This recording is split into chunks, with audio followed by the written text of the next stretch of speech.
आज से करीब 20 करोड़ साल पहले हमारी धरती पर आज के दिखने वाले डिवाइडेड कॉन्टिनेंट्स नहीं थे। उस वक्त सिर्फ एक सुपर कॉन्टिनेंट या महाखंड हुआ करता था जिसे नाम दिया गया पैंजिया, और इसके चारों ओर सिर्फ एक महासागर था जिसका नाम था पैथालासा।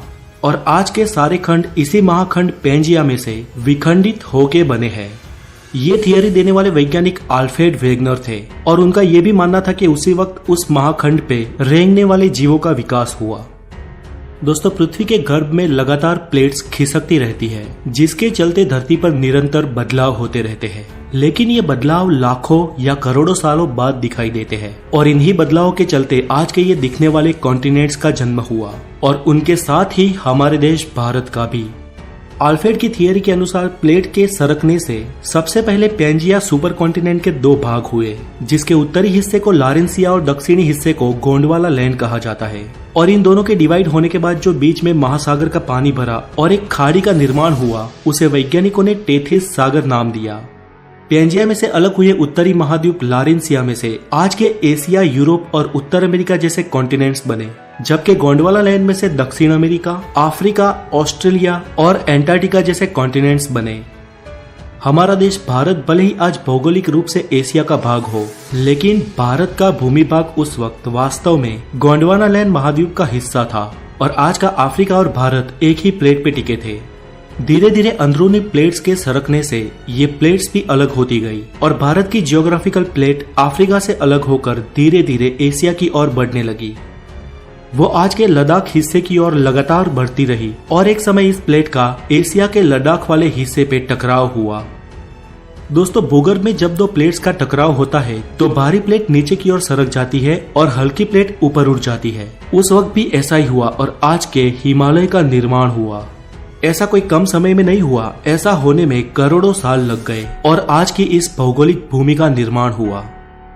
दोस्तों, आज भारत सिर्फ एक ही टेक्टोनिक प्लेट पे टिका है और लगातार ये भारत की भारी प्लेट हिमालय की ओर दब रही है और हिमालय दिन ब दिन ऊपर उठ रहा है। इसके साथ ही हिमालय के सारे पर्वतों की और माउंट एवरेस्ट की हाइट भी साल दर साल बढ़ रही है। दोस्तों, इस थियरी को सिद्ध करने के लिए अल्फ्रेड ने ये भी कहा कि आज के दिखने वाले सारे कॉन्टिनेंट एक दूसरे में फिट होते हैं और आज अगर किसी तरह इन सबको एक किया जाए तो फिर से पैंजिया सुपर कॉन्टिनेंट का निर्माण हो सकता है। चले, ये तो एक संयोग भी हो सकता है, लेकिन अल्फ्रेड ने अलग अलग विस्तार में जाके उस महाखंडों की जीव सृष्टि का और प्राचीन खड़कों के अवशेषों का अवलोकन किया तो ये मालूम हुआ कि विविध अवशेष अलग अलग खंड में एक समान ही थे।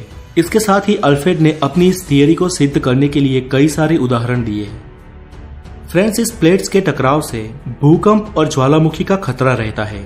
वैसे भारत में तो कोई खास सक्रिय ज्वालामुखी नहीं है, लेकिन हमारी इस एक प्लेट के सरकने से कभी कभी भूकंप के झटके महसूस होते हैं। हमारी अगली वीडियो में हम जानेंगे कि भूकंप और ज्वालामुखी का रीजन क्या है और लावा या मैग्मा कैसे बनता है। तो आज के लिए इतना ही। अगर आप नए हैं तो द नॉलेज को जरूर सब्सक्राइब करें और इस वीडियो को लाइक करें, हो सके उतना शेयर करें और अपना ख्याल रखें। Have a good day, take care. आज से करीब 20 करोड़ साल पहले हमारी धरती पर आज के दिखने वाले डिवाइडेड कॉन्टिनेंट्स नहीं थे। उस वक्त सिर्फ एक सुपर कॉन्टिनेंट या महाखंड हुआ करता था जिसे नाम दिया गया पैंजिया, और इसके चारों ओर सिर्फ एक महासागर था जिसका नाम था पैथालासा। और आज के सारे खंड इसी महाखंड पैंजिया में से विखंडित होके बने हैं। ये थियरी देने वाले वैज्ञानिक अल्फ्रेड वेगनर थे।